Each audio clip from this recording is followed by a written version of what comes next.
मेरे प्रिय मित्र, जय मसीह की।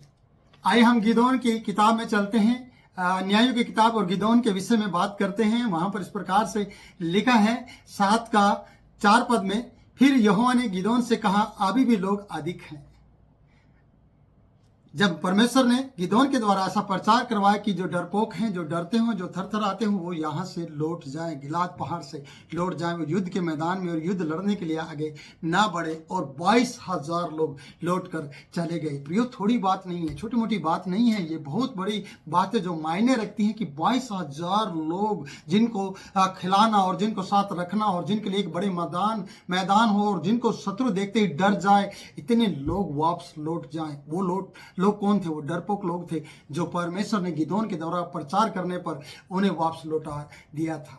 प्रियो, पहले परमेश्वर ने गिदोन को उपयोग में लाया प्रचार करने के लिए कि डरपोक लोगों को वापस भेजा जाए, थरथराने वाले लोगों को जो कच्चे मन के और झूठे मन के हों और जो सिर्फ नाम के लिए और सिर्फ बिना काम के साथ चलने वाले हों, उनको वापस भेज दिया जाए और फिर परमेश्वर अपने कार्य को करे। अब हम 4 पद में आए हैं और 4 पद में हमने इस प्रकार से पढ़ने को हमें मिलता है, फिर यहोवा ने गिदोन से कहा, अब भी लोग अधिक हैं।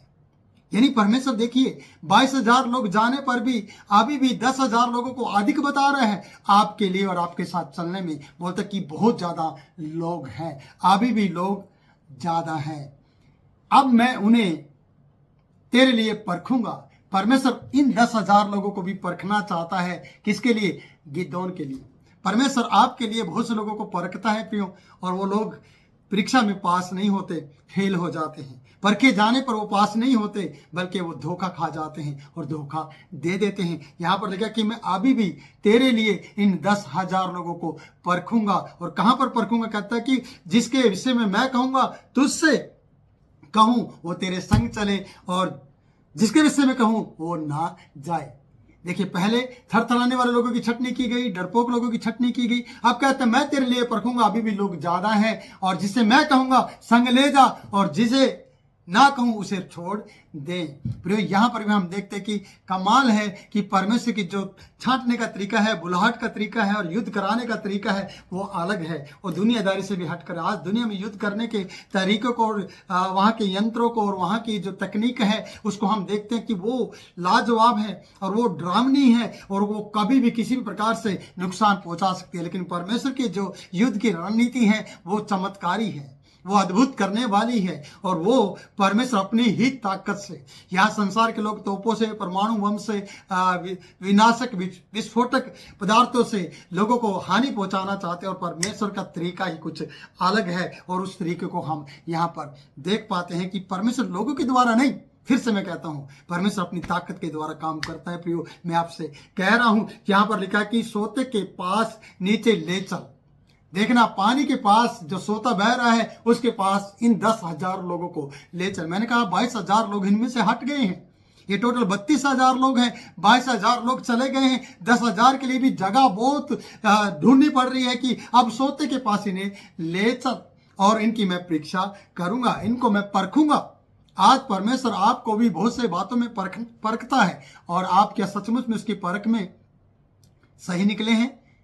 क्या परखने पर आपको आंच लगी है या नहीं लगी है?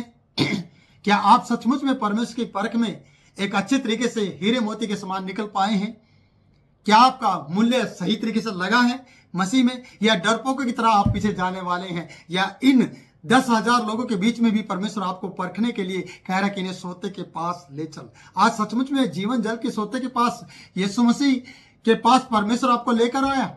यीशु को देने के द्वारा, यीशु जब आपकी जिंदगी में आया तो आप जीवन जल के सोते के पास आए हैं, और आपको परमेश्वर आज भी यीशु मसीह के उन वचनों के द्वारा और याजक के उन वचनों को जो परमेश्वर का वचन बोया जाता है आज भी परखता है। आप सोते के पास आते हैं, जीवन जल के पास। जब हम यूहन्ना की किताब में पढ़ते हैं, वहां पर लिखा कि आखिरी दिनों में परमेश्वर का पुत्र यीशु मसीह खड़ा हुआ, कहता जिसके पास नहीं है वो जीवन जल आकर मुझसे सेत में ले ले। क्या आप जीवन जल के पास जाकर पिएंगे, और किस तरीके से आप पिएंगे? अब यहाँ पर हम देखते हैं कि युद्ध में जाने वाले लोगों को किस तरीके से परमेश्वर परखता है और किस तरीके से उनको जांचता है। कहता है कि गिदोन से कहा, चल मैं तेरे लिए इन्हें परखूंगा। सोते के पास ले चल, मैं तेरे लिए परखूंगा। परमेश्वर बहुत से सेवकों के लिए उन लोगों को परखता है प्रियो कि वो चलेंगे या नहीं चलेंगे। इसलिए सेवक का भरोसा सच्चे जीवित परमेश्वर पर होना चाहिए और सेवक सच्चे जीवित परमेश्वर को ही मानता है और वो उसी के कारण से ही सेवक बना है आपकी सेवा करने के लिए। पर आप कई बार उसे धोखा देते हैं, पर सच्चे जीवित परमेश्वर ना धोखा दिया है, ना उसने कभी छोड़ा है, ना वो त्यागेगा, ना कभी वो छोड़ेगा। वो सच्चा जीवित परमेश्वर है।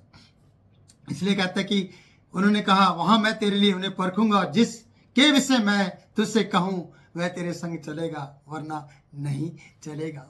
देखिए परमेश्वर खुद वो काम करने जा रहा है।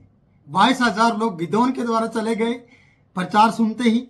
कई बार परमेश्वर के दास के द्वारा सुना गया प्रचार आपको ठेस पहुंचाता है और आप दौड़ जाते हैं और आप भाग जाते हैं, आपको बातें चुभ जाती हैं। इन लोगों को तो ऑलरेडी डर था इनके अंदर, जो 22,000 लोग लौट कर चले गए। ये तो अपने आप में वैसे ही डरपोक लोग थे। अभी भी 10,000 लोग कहते हैं ज्यादा है, इनमें से मैं तेरे लिए परखूंगा, सोते के पास ले चल। चलो हम इनका तरीका देखते हैं कि ये क्या करने वाले हैं। आइए हम समझदार लोगों को देखते हैं और ना समझ लोगों को भी देखते हैं। 5 पद में आते हैं प्रियो। 5 पद में हम इस प्रकार से पढ़ते हैं, तब वह उनको सोते के पास नीचे ले गया। कौन? गिदोन।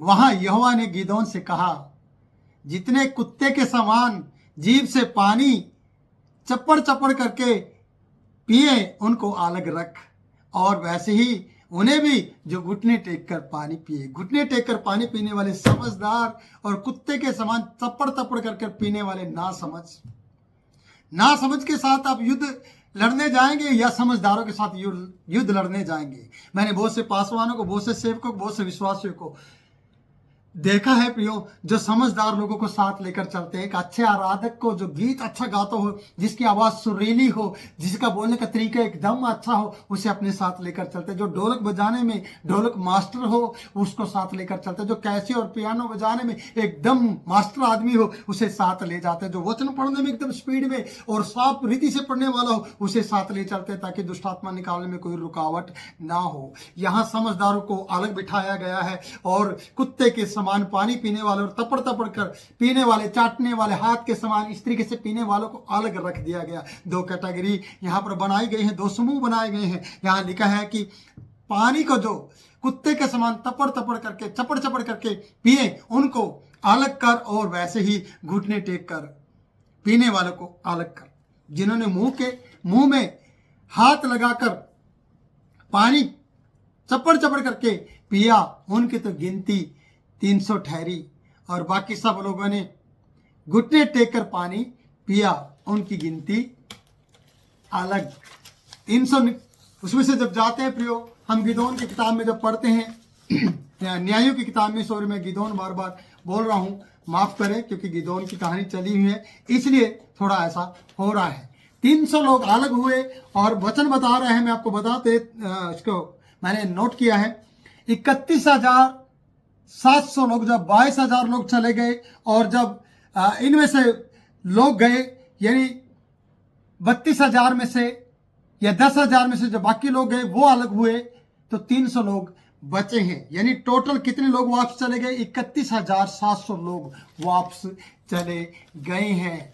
प्रियो, ये कहानी ये सिखाती है हमें कि हमें परमेश्वर के ऊपर किस तरीके से भरोसा करना चाहिए। लोगों के द्वारा ये लोगों के साथ चलकर विश्वास करना चाहिए। मैं आपको इस तरीके से बताना चाहता हूं, तब है उनको सोतों के पास ले गया। आप पानी तपड़ तपड़ या चपड़ चपड़ करके पीने वाले लोग 300 लोग ठहरे, जिनको समझ नहीं है, जिनको पानी पीने का तरीका नहीं है। घुटने टेक कर पानी पीने वाले लोग अलग हैं, जिनको समझ है और जो युद्ध भी लड़ सकते हैं, जो डरपोक तो नहीं है, उनको हर चीज की समझ है प्रियो। लेकिन परमेश्वर क्या करना चाहता है? परमेश्वर ने इन 300 लोगों को अलग कर दिया 10,000 में से, और बाकी लोगों को 9,700 लोगों को अलग कर दिया। सोच के देखिए क्या करना चाहता है परमेश्वर। हम जब वचन में पढ़ते हैं, जिन्होंने मुंह में हाथ लगाकर चपड़ चपड़ करके पानी पिया, उनकी तो गिनती 300 ठहरी, और बाकी सब लोगों ने घुटने टेक कर पानी पिया। वो लोग सोचिए, गिदोन ने, तब यहोवा ने गिदोन से कहा, इन सब 300 चपड़ चपड़ करके पानी पीने वालों के द्वारा मैं तुझको छुड़ाऊंगा। पीने वालों के द्वारा मैं तुमको छुड़ाऊंगा और मिदानी को तेरे हाथ में कर दूंगा और अन्य सब लोग अपने अपने स्थान को लौट जाएं। देखिए, समझदार लोग चले गए, डरपोक लोग चले गए। आप डरपोक लोगों से बच जाएंगे, अच्छी बात है, पर समझदार लोगों को साथ नहीं रखेंगे क्या? क्या कुत्तों के समान पानी पीने वालों को, जिन्हें समझ नहीं है, उनको साथ रख के युद्ध जीत जाएंगे? पर नहीं, परमेश्वर ये कहना चाहता है, मैंने बेकार से बेकार व्यक्ति को तेरे साथ खड़ा कर दिया है। प्रियो, याद रखना, बेकार व्यक्ति को इसलिए खड़ा किया क्योंकि हम जब लूका की किताब में पढ़ते हैं, यीशु मसीह ने उदाहरण दिया कि तुम क्यों बेकार खड़े रहे, क्यों नहीं मेरी बारी में आकर दाखों को रोनते या वहां पर काम करते? आओ मेरी बारी में चलो, मैं तुम्हें मजदूरी दूंगा। तुम मजदूरी पे क्यों नहीं गए? उन्होंने कहा हम बेकार खड़े रहे क्योंकि हमें किसी ने मजदूरी पर नहीं लगाया।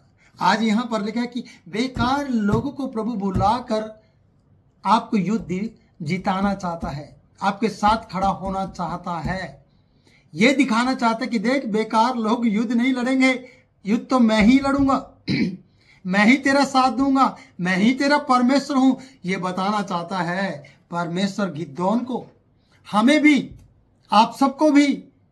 कई बार आपका भरोसा मेरे विश्वासी भाई पास्टर पे होगा, मेरा पास्टर तो बहुत बड़ा पास्टर है, मेरा है ना, जो परमेश्वर का दास है, इतनी चलती है उसकी तो बस पूछो मत। क्या चलती है? चलती तो परमेश्वर की है। समझदार लोग भी फेल हो गए हैं, कुत्ते के समान चपड़ चपड़ करके पानी पीने वाले ही सिलेक्ट किए गए हैं युद्ध के लिए, बाकी सब रिजेक्ट किए गए हैं। प्रियो, 31,700 लोग रिजेक्ट कर दिए गए परमेश्वर ने, जो युद्ध में एक बड़ा जगह रखते थे, एक स्थान रखते थे, जो पूरी पब्लिक और शत्रु को डरा सकते थे, एक ही दहाड़ मारने पर शत्रु का हाल बुरा हाल कर सकते थे। लेकिन नहीं, परमेश्वर ने कहा नहीं नहीं, इन सबको वापस लौटा दो। 31,700 लोग वापस लौटना आसान बात नहीं। अगर आपकी जिंदगी से ये सारे लोग चले गए हैं और आप अकेले खड़े हैं, तो याद रखना, अब परमेश्वर आपके साथ खड़ा है। आपको परमेश्वर के साथ खड़े होने की जरूरत है, और आपके साथ परमेश्वर खड़ा होगा तो आप ही हो युद्ध को लड़ेंगे। इसलिए परमेश्वर ने ना समझो को अलग किया, डरपोकों को अलग किया, और ना समझो को, समझदारों को अलग किया, और ना समझो को अलग किया। और ना समझ 300 लोग ठहरे हैं। 300 लोगों को कोई काम नहीं है। 300 लोग कुछ दिखाई भी नहीं देते, जो टिड्डियों के समान शत्रु युद्ध करने के लिए आते हैं, उनकी खेती बाड़ी नष्ट करने के लिए आते हैं, लूटने के लिए आते हैं। उनके लिए 300 लोग क्या है? कुछ भी नहीं कर सकते हैं। पर परमेश्वर साथ है ना जिसके, उनके लिए 300 लोग भी काफी हैं। बिना समझदार, ना समझ लोग भी काफी हैं अगर उनके साथ परमेश्वर खड़ा है। प्रियो, सोच के देखिए कि परमेश्वर गिदोन को क्या दिखाना चाहता है कि युद्ध तो मेरा है, संग्राम मेरा है, मैं ही युद्ध को लड़ूंगा, मैं ही तेरा साथ दूंगा। इसलिए कहते कि ये लोग 10,000 में से भी चले गए। प्रियो, सोच के देखो क्या बचा है गिदोन के पास? कुछ भी नहीं, एक परमेश्वर। और ये लोग किसी काम के नहीं है, जिन्हें पानी पीना नहीं आता, जिनको बैठना नहीं आता, जिन्हें अस्त्र शस्त्र धारण करना नहीं आता, जो युद्ध के मैदान में कभी गए नहीं है, जो पानी इस तरीके से पी रहे, इसका मतलब कि उनको युद्ध के बारे में ABCD का मालूम नहीं है। और जो युद्ध के बारे में जानते हैं, उन्हें परमेश्वर ने रिजेक्ट कर दिया है, और जो युद्ध के बारे में जानते नहीं है, उन्हें सिलेक्ट कर दिया है। मैं और आप भी उन लोगों में से आते हैं। प्रियो, हमें परमेश्वर के पुत्र यीशु मसीह ने ऐसी जगह से चुना है जहां हमारा कोई वजूद नहीं था, जहां हमारी कोई अस्तित्व नहीं था, जहां हमारे लिए कोई पहचान नहीं थी, जहां हमें लोग दुदकारते थे, जहां हमारी कहीं पहचान ना होने के कारण से हमें गरीब और दूसरे कैटेगरी में लोग ले जाते थे। लेकिन आज हम ऐसे युद्ध के मैदान में हैं। हमें अंधकार की शक्ति के साथ युद्ध लड़ना है। हमें उस परमेश्वर के पुत्र के द्वारा बताए गए उन सारे हथियारों को बांधना है, उसे लैस होना है और शैतान को हराना है। आज हम ऐसे युद्ध के मैदान में हैं गिदोन की तरह। शायद लोग अच्छे नहीं होंगे हमारे साथ, समझदार नहीं होंगे, लोग पढ़े लिखे नहीं होंगे। आज कितने ही लोग हैं जो इस बात पर जोर दे रहे हैं कि मसीह समाज में इतने लोग होने चाहिए कि वो बड़े बड़े पदों पर हों, तभी हमारा मसीह समाज बचेगा। नहीं, मैं कहता हूं मसीह समाज तब बचेगा जब मसीह समाज घुटनों पे आएगा और ना समझी रखते हुए भी परमेश्वर को समझ पाएगा, तब वो बच जाएगा। इसलिए इन 300 लोगों की ना समझी जिन्हें पानी पीना नहीं आता वो युद्ध को लड़ेंगे प्रियो आपके लिए, और परमेश्वर के द्वारा 300 लोग गिदोन के साथ खड़े होंगे जिन्हें पानी पीना नहीं आता, जो कुत्तों के समान नजर आते हैं, जिनका रहन सहन खाना पीना उठना बैठना कुत्तों के समान है। वो युद्ध के मैदान के लिए, युद्ध के लिए सिलेक्ट किए गए हैं।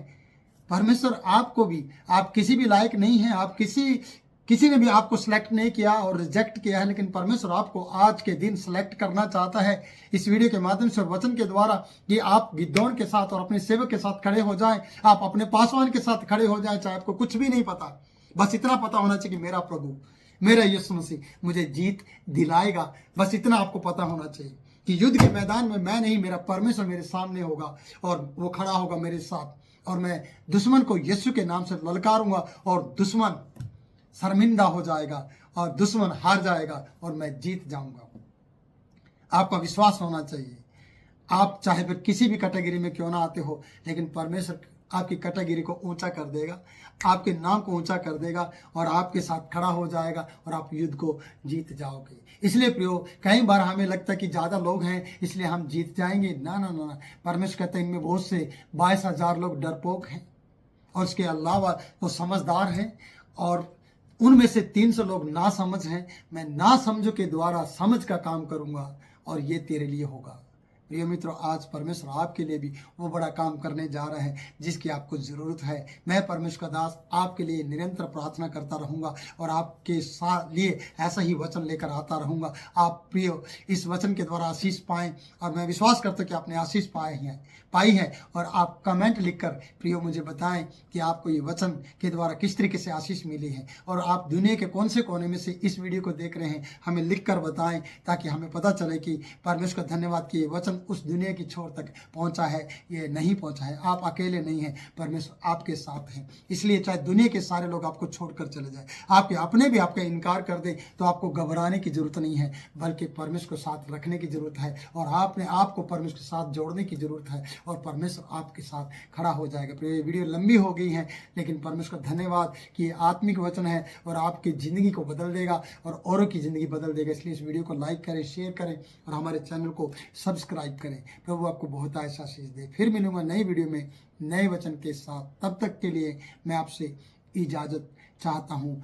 जय मसीह की।